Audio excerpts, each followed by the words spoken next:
안녕하세요. 오늘은 데이비드 이글먼의 더 브레인이라는 책을 함께 탐구해 볼까 합니다. 뇌과학에 대한 쉽고 통찰력 있는 입문서로 평가받는 이 책, 과연 어떤 내용을 담고 있을까요? 자세하게 내용을 정리해 전달해 드릴게요. 뇌, 그 미스터리한 세계로의 초대.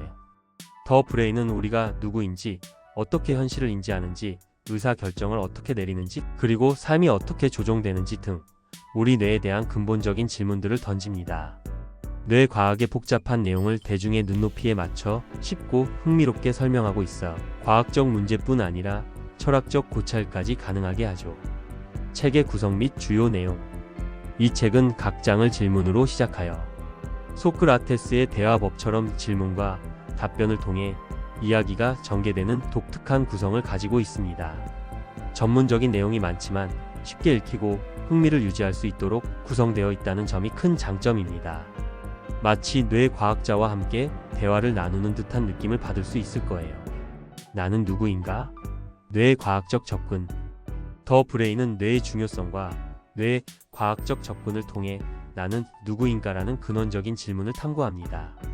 우리의 뇌는 전기와 학적 펄스 속에 우리가 누구인지에 대한 모든 것을 담고 있으며, 뇌의 점화 활동이 멈추면 우리의 존재 또한 멈춘다는 개념을 설명합니다. 즉, 뇌는 우리의 생각, 감정, 기억, 행동, 그리고 존재 자체를 규정하는 핵심이라는 것이죠. 뇌 미완성으로 태어나다. 인간의 뇌는 미완성으로 태어나 외부 환경에 의해 연결 방식이 결정된다는 사실 알고 계셨나요? 더 브레인에서는 경험에 따라 뇌가 변화하는 신경 가소성의 중요성을 강조합니다. 즉, 우리가 어떤 환경에서 어떤 경험을 하느냐에 따라 뇌의 구조와 기능이 끊임없이 변화하고, 이는 우리의 행동과 사고 방식에도 큰 영향을 미친다는 것입니다.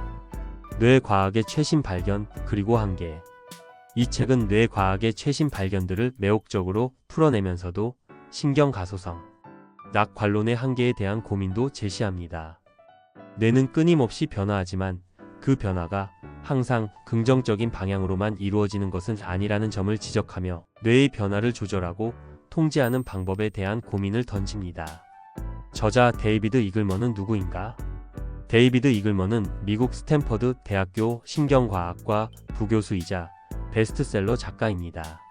그는 사이언스와 네이처 등 세계적인 과학 저널에 다수의 논문을 발표했으며, 서메스 수요일은 인디고, 블루, 인코그니토 등의 대중과학 도서를 출간하여 뇌과학을 대중에게 널리 알리는 데 기여했습니다. 그의 책들은 뇌과학에 대한 깊이 있는 지식과 흥미로운 이야기, 전개 방식으로 많은 독자들의 사랑을 받고 있습니다. 더 브레인 왜 읽어야 할까요? 더 브레인은 뇌과학에 대한 쉽고 통찰력 있는 입문서입니다. 뇌가 삶에서 얼마나 중요한 역할을 하는지, 그리고 우리가 어떻게 뇌를 이해하고 활용해야 하는지에 대한 깊이 있는 통찰력을 제공합니다. 뇌과학에 대한 지식이 없더라도 쉽게 읽을 수 있으며 우리의 생각과 행동, 그리고 삶에 대한 새로운 시각을 갖게 해줄 것입니다. 더 자세한 내용 살펴보기. 이제 더 브레인의 내용을 좀 더 자세하게 살펴볼까요? 이 책은 총 6개의 장으로 구성되어 있으며, 각 장은 뇌의 다양한 기능과 역할, 그리고 뇌와 관련된 철학적 문제들을 다루고 있습니다. 1장 나는 누구인가? 첫 번째 장에서는 나는 누구인가라는 근원적인 질문을 던지며 뇌과학적 관점에서 자아를 탐구합니다. 뇌는 우리의 생각, 감정, 기억, 그리고 의식을 담고 있는 핵심 기관이며, 뇌의 활동이 멈추면 우리의 존재 또한 멈춘다는 사실을 강조합니다. 또한 뇌는 끊임없이 변화하며 우리의 경험과 환경에 따라 그 구조와 기능이 달라진다는 점을 설명합니다. 2장 현실이란 무엇인가? 두 번째 장에서는 우리가 인지하는 현실이 과연 객관적인 것인지 아니면 뇌가 만들어낸 주관적인 환상인지에 대한 질문을 던집니다. 뇌는 외부 세계로부터 들어오는 감각 정보를 처리하고 해석하여 우리에게 현실을 보여주지만, 그 과정에서 뇌는 다양한 왜곡과 오류를 일으킬 수 있습니다. 따라서 우리가 인지하는 현실은 뇌가 만들어낸 일종의 시뮬레이션일 수 있다는 것입니다. 3장 누가 결정을 내리는가? 세 번째 장에서는 우리의 의사 결정 과정에 대해 살펴봅니다. 우리는 흔히 자신의 의지로 결정을 내린다고 생각하지만, 사실 우리의 뇌는 다양한 무의식적인 요인에 의해 영향을 받습니다. 감정, 기억, 경험, 그리고 사회적 규범 등 다양한 요인들이 우리의 의사결정에 영향을 미치며 때로는 우리가 의식하지 못하는 사이에 결정을 내리기도 합니다. 4장 뇌는 어떻게 삶을 조종하는가?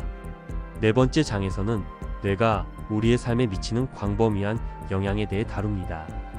뇌는 우리의 감정, 행동, 그리고 성격까지 규정하며 심지어 우리의 건강과 수명에도 영향을 미칩니다. 뇌의 기능 이상은 다양한 질병과 장애를 유발할 수 있으며 뇌의 건강은 우리의 삶의 질과 직결됩니다. 5장 왜 타인이 필요한가? 다섯 번째 장에서는 인간의 사회성에 대한 뇌의 과학적 설명을 제시합니다. 인간은 사회적 동물이며 타인과의 관계 속에서 살아갑니다.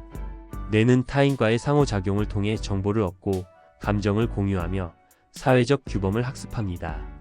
타인과의 관계는 우리의 뇌 발달과 정신 건강에 중요한 영향을 미치며 고립은 뇌 기능 저하와 다양한 질병의 원인이 될 수 있습니다. 6장 미래의 뇌. 마지막 장에서는 뇌과학의 미래에 대한 전망을 제시합니다. 뇌과학은 인공지능, 신경보철, 그리고 뇌-컴퓨터 인터페이스 등 다양한 분야와 융합되어 혁신적인 기술들을 개발하고 있습니다. 이러한 기술들은 우리의 삶을 더욱 편리하고 풍요롭게 만들어줄 수 있지만 동시에 윤리적인 문제와 사회적 불평등을 심화시킬 수도 있습니다. 따라서 우리는 뇌과학의 발전에 대한 신중한 고려와 윤리적인 논의가 필요합니다. 마무리. 데이비드 이글먼의 더 브레인은 뇌과학에 대한 흥미로운 입문서입니다. 이 책을 통해 우리는 뇌의 놀라운 기능과 역할, 그리고 뇌와 관련된 철학적 문제들을 탐구할 수 있습니다. 더 브레인은 우리의 생각과 행동, 그리고 삶에 대한 새로운 시각을 갖게 해줄 것이며 뇌과학에 대한 더 깊은 관심을 불러일으킬 것입니다. 오늘 리뷰가 여러분의 지적 호기심을 자극하고 더 나아가 뇌과학의 세계로 안내하는 계기가 되었기를 바랍니다. 감사합니다.